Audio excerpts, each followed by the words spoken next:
السلام علیکم ویورز، میرا نام عطاء الرحمن اور آپ دیکھ رہے ہیں عطاء بخاری یوٹیوب چینل۔ قرآن کریم کی مسلسل ایکسپوزیشن کے سلسلہ میں آج ہم سورہ النساء کی آیت نمبر 50 کی ایکسپوزیشن کریں گے۔ سابقہ آیت بات ہو رہی تھی، اس میں روحانیت کے پیشواؤں کی، تصوف اہل تصوف کی، ان کے دعووں کی کہ ان کے پاس روحانی قوتیں ہیں اور وہ اللہ کے مقربین ہیں، تو ان کے متعلق بات کی گئی نبی کریم صلی اللہ علیہ وسلم کو مخاطب کر کے۔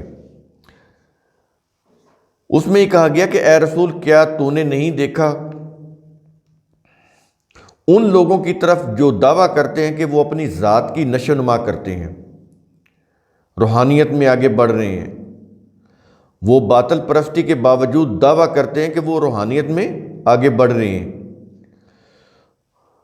تو کیا یہ ان کا یہ دعویٰ بیان کرنے کے بعد کیا یہ رہا ہے کہ نہیں، بلکہ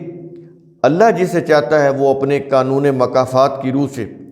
اپنے قانون مشیت کی روح سے اسے نشو و نما دیتا ہے، اپنی مشیت کی روح سے، کیونکہ وہ علیم اور حکیم ہے، دلوں کے بھید کو جاننے والا ہے، قانون دینے والا ہے، تو جسے چاہتا ہے نشو و نما دیتا ہے۔ تو یہ جو دعویٰ کر رہے ہیں تصوف کے اور روحانیت کے جو پیشوا ہیں، اپنی روحانیت کا اور اپنے وہ جو انہوں نے اپنے متعلق جو عقائد بنائے ہوئے ہیں کہ وہ اللہ کے مقربین ہیں، اپنے کرامات کا، تو وہ کہتا ہے کہ یہ جو چیزیں ہیں یہ حق پر مبنی نہیں ہیں، انہوں نے اپنے دل سے گھڑی ہوئی ہیں یہ چیزیں، ان کے فالورز نے اپنی عقیدت میں یہ چیزیں افسانے وضع کیے ہوئے ہیں، حقیقت کا ان سے کوئی تعلق نہیں، وہ باطل پرستی میں مبتلا ہیں۔ تو یہ چیزیں کہہ کر اس آیت کے آخر میں کہا گیا کہ کھجور کی گٹھلی کے بال برابر بھی ان پر کوئی ظلم نہیں کیا جائے گا، کیونکہ ہمیں تو ظلم کرنے کی ضرورت نہیں ہے، وہ خود اپنے اوپر ظلم کر رہے ہیں۔ اس طرح کا رویہ اختیار کر کے اللہ کا جو قانون ہے اس سے انہوں نے منہ موڑا اور اپنے انہوں نے عقائد بنائے ہوئے ہیں، تو اس کی روح سے وہ اپنے آپ کو غلط فہمی میں مبتلا کر رہے ہیں کہ ہمارے پاس حق ہے، ہم اللہ کے مقربین ہیں، ہمارے پاس روحانی قوتیں ہیں، ہم یہ بھی کرامت کر سکتے ہیں، یہ بھی کرامت ان کی فلاں کرامتیں ہیں، ان کے فلاں۔ تو یہ چیزیں اس آیت کے اندر بتائی گئیں کہ یہ ظلم کی چیزیں ہیں جو انہوں نے وضع کی ہوئی ہیں، اور ہم کسی کے اوپر ظلم نہیں کرتے، وہ خود اپنے آپ کے اوپر ظلم کر رہے ہیں۔ یہ چیز اس لیے کہی گئی، ظاہر ہے کہ وہ اپنے برے انجام کو پہنچے گی، اور یہ پھر وہ اپنی ظلم کی وجہ سے پہنچ رہے ہیں۔ تو وہاں پر یہ بات ہوئی۔ اب یہ جو آج کی آیت ہے، آیت نمبر 50، اس میں بھی رسول صلی اللہ علیہ وسلم سے خطاب ہے، ان کو مخاطب کر کے بات کی جا رہی ہے، انہی کے متعلق جو روحانیت کے پیشوا ہیں، صوفیہ ہیں، اہل تصوف ہیں، ان کے فالورز ہیں، ان کی بات ہو رہی ہے۔ کیا یہ رہا کہ انظر، اے رسول تو خیالی روحانیت کے دعوت داروں کو دیکھ، یہ بریکٹ میں نے دیا ہوا تاکہ بات واضح ہو جائے۔ انظر، اے رسول تو دیکھ، کن کی طرف دیکھ؟ خیالی روحانیت کے دعوے داروں کو، کیونکہ آیت کا جو سیاق و سباق ہے وہ بتا رہا ہے کہ کون لوگ مخاطب ہیں۔ کیا دیکھ، ان کی طرف کیا دیکھنا ہے، یہ کیا کرتے ہیں، ان کا جرم کیا ہے، آگے بتا رہا ہے۔ کیا یہ رہا ہے کہ کیف یفترون علی اللہ الکذب، کہ وہ لوگ اللہ پر کیسے جھوٹ گھڑتے ہیں۔ جھوٹ گھڑتے ہیں نا، کہتے ہیں نا اللہ نے ہمیں روحانی قوتیں دی ہیں، ہمیں اللہ نے علم لدنی دیا ہے، براہ راست ہمیں اللہ کی طرف سے علم ملا ہوا ہے، تو یہ اللہ پر جھوٹ گھڑنا ہو گیا نا۔ اللہ نے ہمیں روحانی پاور دی ہوئی ہیں، قوتیں دی ہوئی ہیں، ہم یہ بھی کر سکتے ہیں، یہ کرامت بھی دکھا سکتے ہیں۔ ان کے فالورز پھر آگے بڑھا چڑھا کے پھر ان کو بیان کرتے ہیں، ان کے اوپر کتابیں لکھی ہوئی ہیں، کتابوں کی کتابیں بھری پڑی ہیں انہی چیزوں کے اوپر جن کو انہوں نے اسلام بنایا ہوا ہے، تو اللہ پر جھوٹ گھڑتے ہیں وہ۔ قرآن یہ کہہ رہا ہے، یا ان کا یہ کہنا کہ یہ جو قرآن ہے اس کے جو الفاظ ہیں یہ تو ہڈیاں ہیں، قرآن کا جو اصل معنی، اس کا جو جوہر ہے، اس کے جو اصل معنی ہیں وہ تو ہمارے پاس ہے، ہم بتائیں گے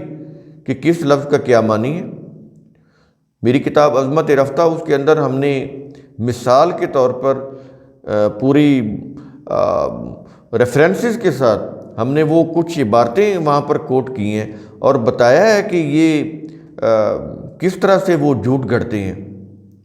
کس طرح کے وہ دعوے کرتے ہیں کہ قرآن کے الفاظ کے میننگ جو ہیں وہ عربی زبان کی روح سے نہیں بلکہ ہم بتائیں گے کہ ان کے الفاظ کے میننگ کیا ہے، جبکہ قرآن یہ کہتا ہے کہ یہ عربی زبان میں ہے، اس کو عربی زبان کی روح سے سمجھو تاکہ تم عقل سے کام لے سکو۔ تو قرآن کے الفاظ تو عربی زبان کی روح، عربی مبین کی روح سے ہم سمجھیں گے، لیکن وہ کہتے ہیں نہیں، وہ معنی جو عربک ایٹمالوجی میں ہے وہ نہیں ہے۔ اگر وہ لوگ ہیں تو پھر یہ تو ہڈیاں ہیں یہ الفاظ، اس کے صحیح معنی، قرآن کے الفاظ کے صحیح معنی ہمیں پتہ ہے، ہم بتائیں گے، جو ہم متعین کر کے بتائیں گے وہ صحیح ہوں گے، کیونکہ ہمارے پاس علم لدنی ہے، ہمیں کسی وحی کی قرآن کی ضرورت نہیں ہے، براہ راست اللہ سے ہمیں علم ملا ہوتا ہے، یہ ہے۔ تو یہ دعویٰ ہوتا ہے ان کا۔ اب ان کے دعووں کو رد کیا جا رہا ہے، پچھلی آیت کے اندر بھی اور اس میں، اور یہاں پر تو یہ چیز کہی جا رہی کہ وہ اللہ پر کیسے جھوٹ گھڑتے ہیں۔ رسول دیکھو تو صحیح، یہ جو مسٹیسزم ہے یہ جیوز سے چلا آ رہا ہے، بہت قدیم ہے، کوئی مذہب نہیں بچا۔ ایون آپ یہ دیکھ لیں مسلمانوں کے جو شرعی مسالک ہیں، جیسے فقہ حنفی ہے، مالکی ہے، شافعی ہے، حنبلی ہے، اور آگے ان کے جو یہ فقی مسالک ہے نا، شریعت کی برانچز ہیں، تصوف کی نہیں ہیں۔ آپ یہ دیکھیں کوئی ایسی برانچ نہیں ہے، ایون کہ آگے وہ بریلوی ہیں، دیوبندی، سنی ہے، اہل تشیع، کوئی بھی ہو، سب کے اندر مسٹیسزم پایا جاتا ہے، تصوف۔ کیوں کہ کاروبار ہے یہ بہت بڑا، مردہ پرستی بہت بڑا کاروبار ہے۔ کوئی شہر، کوئی بستی ایسی نہیں جہاں پر مردہ پرستی نہ ہو رہی، مزار نہ ہو، سجدے نہ ہو رہے ہوں، وہاں پر ان کی حاضری نہ بھری جا رہی ہو۔ تو یہ بہت بڑا کاروبار ہے، بہت پیسہ ہے اس کے اندر ہے یہ، تو اس لیے وہ سارا کچھ ہو رہا ہے، اور اس کو انہوں نے دین بنایا ہوا ہے۔ بزرگان عقیدت، بزرگان کے ساتھ جو عقیدت ہے اس کو انہوں نے دین بنایا ہوا ہے۔ تو یہ چیزیں اس طرح سے ہو رہی ہیں، ان کے نام سے کتابیں منسوب کی ہوئی ہیں، کچھ تو انہوں نے کو لکھی ہوں گی، کچھ انہوں نے اس کے اوپر مزید ان کو بڑھا چڑھا کر اس کو دین بنا دیا۔ وہ سارے مبالغہ میں قصے ہیں۔ اللہ کی کتاب کے مقابلے میں آپ کسی بھی مذہبی پیشوا، وہ شریعت کے لحاظ سے ہوں یا تصوف یا طریقت کے لحاظ سے ہوں، وہ حق نہیں ہے، باطل ہیں وہ۔ تو اس لیے کہتا ہے کہ وہ لوگ، اے رسول دیکھو تو صحیح کہ وہ لوگ اللہ پر کیسے کیسے جھوٹ گھڑتے ہیں۔ یفترون ہے، افطرا، گھڑنا، اپنی طرف سے گھڑ لیتے ہیں۔ یہ جتنے بھی معجزات، کرامات، یہ جتنے بھی قصے ہیں یہ اپنی طرف سے گھڑے ہوئے ہیں، انہوں نے گھڑ۔ اور آگے یہ جو گھڑنا ہے یہ کیا ہے؟ افطرا۔ اس کے متعلق قرآن کیا کہتا ہے کہ یہ کیا چیز ہے، اس کی نوعیت کیا ہے؟ آگے بتا رہا ہے، کیا یہ رہا ہے کہ